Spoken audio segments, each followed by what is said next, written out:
Hello दोस्तों, नमस्कार। स्वागत है आप सभी का टारगेट अड्डा स्टडी यूट्यूब चैनल पर। तो दोस्तों, जैसा कि आप सभी का आरआरबी एनटीपीसी सीबीटी 1 का आंसर की आ चुका है रेलवे की तरफ से, और सारे स्टूडेंट अपने आंसर की को मैच भी कर चुके होंगे और अपने राव मार्क जान भी चुके होंगे। तो दोस्तों, अब स्टूडेंट के मन में तरह तरह के प्रश्न उठाए, जैसे कि एक्सपेक्टेड कट ऑफ क्या हो सकती है, मेरी जो शिफ्ट थी वो आसान थी या फिर टफ थी, और तीसरा प्रश्न है कि नॉर्मलाइजेशन में कितने नंबर बढ़ सकते हैं या फिर घट सकते हैं, और चौथा जो सबसे इंपॉर्टेंट प्रश्न ये है कि क्या एक्यूरेसी का इफेक्ट नॉर्मलाइजेशन पे पड़ता है या फिर नहीं पड़ता है। तो दोस्तों, इस वीडियो में मैं आप सभी के सारे प्रश्नों के जवाब देने वाला हूं, और वीडियो बहुत ही महत्वपूर्ण होने वाली है, इसलिए आप सभी वीडियो को पूरा एवं अंत तक देखेगा और ध्यानपूर्वक देखेगा, ताकि आपके मन में चल रहे हर डाउट का जवाब आप सभी को मिल सके। इसलिए वीडियो को पूरा और ध्यानपूर्वक देखिएगा। ठीक है, तो चलिए वीडियो को शुरू करते हैं। और अगर आप चैनल पर नए हैं तो चैनल को सब्सक्राइब कर लिए, बेल आइकन प्रेस कर लिए, और वीडियो को ज़्यादा से ज़्यादा शेयर कीजिएगा, लाइक कीजिएगा। तो दोस्तों, इसके पहले जो मैंने पिछली वीडियो अपलोड की थी उस पर स्टूडेंट का काफ़ी अच्छा रिस्पॉन्स रहा है। उसने स्टूडेंट अपने स्कोर को, अपनी आरआरबी को और साथ ही साथ अपनी कैटेगरी को कमेंट किए थे। साथ ही साथ इसके अलावा मैंने जो एक कम्युनिटी पे पोल जो क्रिएट किया था उसमें मैक्सिमम स्टूडेंट अपने पार्टिसिपेट किए थे, जिसमें लगभग 9,000 के आसपास स्टूडेंट पार्टिसिपेट किए थे और अपने मार्क को बताए थे। तो उसी के बिहाफ पे मैं आप सभी को डिटेल देने वाला हूँ। तो चलिए वीडियो को शुरू करते हैं। तो दोस्तों, जो आपकी आंसर की थी वो कब आई थी? 16 अगस्त को 8 बजे, ठीक है, 8 PM पर आपकी जो आंसर की थी वो आई थी रेलवे की तरफ से। ठीक है, अब दोस्तों, जो पहला प्रश्न ये है आप सभी का कि एक्सपेक्टेड कट ऑफ क्या हो सकती है, तो वो मैं आपको अभी बाद में बताऊंगा।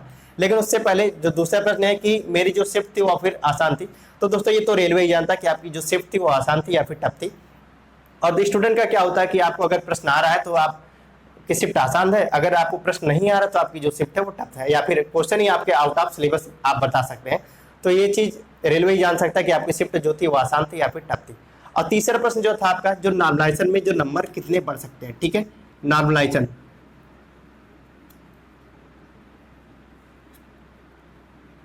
ठीक है, नॉर्मलाइजेशन में, ठीक है, नॉर्मलाइजेशन में देखिए नंबर बढ़ते हैं, घटते नहीं है। अभी पिछला जो एसएससी सीजीएल का जो आया था उसमें नंबर घटे थे, लेकिन ये पहला ऐसा सीन हमने देखा है कि नॉर्मलाइजेशन में नंबर घटे हैं, लेकिन नॉर्मलाइजेशन में ज्यादातर आपके जो नंबर है वो बढ़ते हैं, घटते नहीं है। ये हो सकता है कि आपके जो कम नंबर बढ़ सकते हैं या फिर ज्यादा नंबर बढ़ सकते हैं। किसी का 1 नंबर बढ़ सकता है, किसी का 1 नंबर बढ़ सकता है, किसी का 10 नंबर बढ़ सकता है, किसी का 15 नंबर बढ़ सकता है। तो इस तरह के नंबर बढ़ सकते हैं, कम बढ़ सकते हैं, ज़्यादा बढ़ सकते हैं, लेकिन घटता बहुत कम ही केस में है। तो इसलिए आप सभी इस चीज़ को अपने दिमाग से निकाल लें कि नॉर्मलाइजेशन में नंबर घटते हैं। 99% केस में आपके नंबर बढ़ते हैं, भले ही 1 नंबर बढ़े, आधे नंबर बढ़े, लेकिन बढ़ते हैं, वो घटते नहीं हैं। ठीक है, ये तो बात हो गई नंबर बढ़ने या फिर घटने वाली। ठीक है, तीसरा प्रश्न तो हो गया। और चौथा प्रश्न जो जिसके लिए मैं ये वीडियो बनाने के लिए आया हूँ आप सबके सामने, तो देखिए जो स्टूडेंट है, जो एक्यूरेसी की बात होती है नॉर्मलाइजेशन पे, ठीक है, ठीक है। तो दोस्तों, मैं आप सभी को अभी क्लियर कर दूं कि एक्यूरेसी का जो इफेक्ट होता है वो नॉर्मलाइजेशन पे बिल्कुल नहीं पड़ता है, या फिर नॉर्मलाइजेशन का इफेक्ट एक्यूरेसी पे नहीं पड़ता है। ठीक है, अब बात लोग नॉर्मलाइजेशन और एक्यूरेसी को जोड़ते क्यों है? देखिए, कोई भी टीचर होता है या फिर कोई भी व्यक्ति होता है जो आपको बताता है कि एक्यूरेसी पे विशेष ध्यान दीजिएगा और नॉर्मलाइजेशन आपका महत्वपूर्ण होगा। ठीक है, इसलिए कोई भी टीचर बताता है कि देखिए जहाँ जहाँ पे जिस जिस एग्जामिनेशन में नॉर्मलाइजेशन होता है, अब तो सारे एग्जाम में नॉर्मलाइजेशन होता है, ठीक है, लेकिन एक्यूरेसी इसलिए कहा जाता है कि जिस जिस एग्जामिनेशन में नेगेटिव मार्किंग होता है वहाँ पे क्या होता है कि देखिए आप अगर 10 क्वेश्चन किए, ठीक है, 10 क्वेश्चन किए तो आपको मिलने तो चाहिए 10 नंबर, लेकिन अगर नेगेटिव मार्किंग है, इसमें आपके 7 क्वेश्चन सही होते हैं, ठीक है, 7 क्वेश्चन सही होते हैं तो आपको 7 नंबर तो मिले ही मिले, लेकिन आपके 3 क्वेश्चन तो गलत हो गए ना, ये सही था, ये 3 क्वेश्चन गलत हो गए। तो 3 क्वेश्चन अगर यहाँ पे 1/3 के हिसाब से आपको कितने नंबर होते हैं? 1 नंबर होगा, तो 1 नंबर आपका माइनस होके 6 नंबर आपके टोटल हो जाएंगे। ठीक है, इसलिए वो कोई भी टीचर होता है जो आपको बताता है कि एक्यूरेसी पे विशेष ध्यान दीजिए, क्योंकि देखिए नंबर, और आपको पता होगा कि 0.33, ठीक है, 0.33 पे ही, मतलब जहाँ पे जो भी, जैसे कि एसएससी या फिर बैंक में क्या होता है 1/4 नेगेटिव होता है, रेलवे में क्या होता है 1/3 नेगेटिव होता है, तो या इसका मतलब होता है 0, अगर 1 नंबर का क्वेश्चन है तो 0.25 होता है। ठीक है, तो वही बात हो रही है। अब देखिए यहाँ पे क्या होता है, इसका जो पॉइंट, ठीक है, 33.33 इस तरह का मतलब होता है, तो मतलब 0.33 इस तरह होता है, आपके जो नंबर इस तरह घटेंगे। तो ये जो दिख रहा है ना 0.25 या 0.33, यही आपके इसको या फिर रैंक में हजारों का डिफरेंस क्रिएट कर देता है। इसलिए जो आपके जो नंबर है बहुत ही मैटर करते हैं।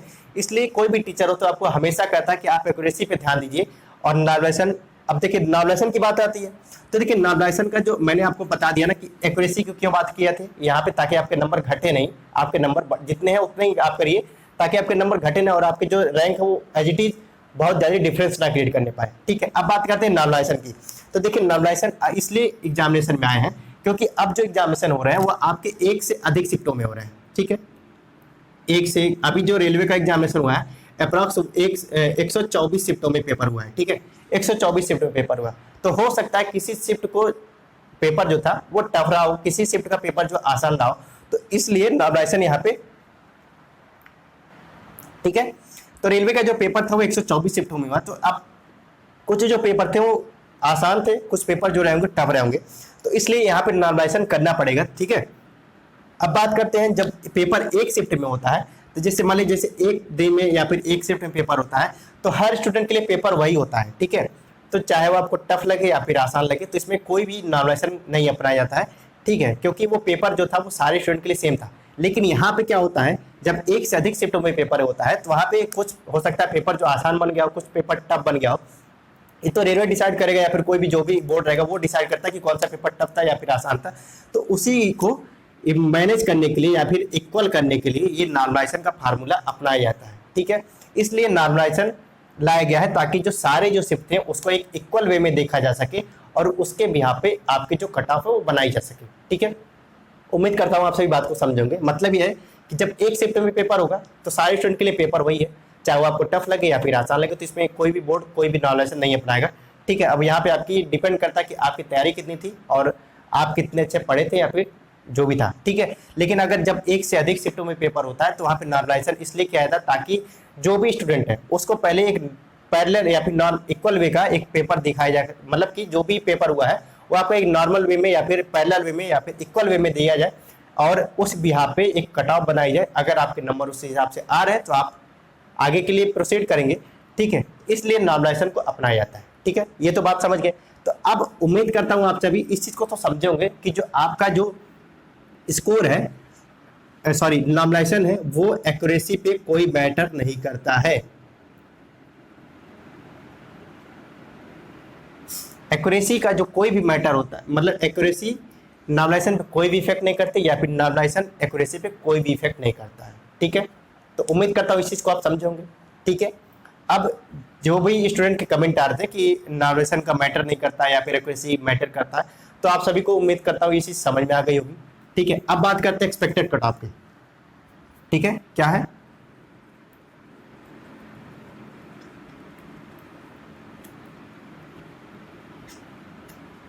ठीक है, एक्सपेक्टेड कट ऑफ की। ठीक है, एक्सपेक्टेड कट ऑफ देखिए, अभी तो मैंने एक पिछले वीडियो में मैं आप सभी को बताया था, अगर आप जनरल यानी कि यूआर कैटेगरी से बिलोंग करते हो, ठीक है, यूआर कैटेगरी से आप बिलोंग करते हो और आपके जो भी किसी भी बोर्ड से आप करते हो, मतलब एग्जिस्ट करते हो, तो वहाँ पे अगर आपके स्कोर जो है 60 से 65 के बीच, अगर मतलब 60 से 65 और उसके प्लस में चल रहा है, तो आप डेफिनेटली आप CBT 2 की तैयारी में बिल्कुल अच्छे तरीके से लग जाइए। ठीक है, ठीक है, अब उसके बाद बात करते हैं ये जो EWS कैटेगरी है, रेलवे में ये पहली बार इंप्लीमेंट हो रहा है। ठीक है, तो इसलिए ये रेलवे डिसाइड करेगा।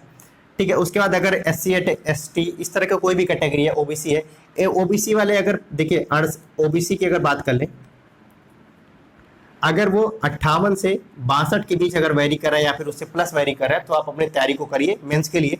और जो भी कैटेगरी है अगर वो 40 से 50 के बीच अगर वेरी कर रही है, जैसे क्या हो गया आपका SC हो गया, ST हो गया, PWD यानी कि फिजिकल हैंडीकैप हो गया, ESM हो गया, ये सब कैटेगरी अगर 40 से 50 के बीच में या फिर 40 से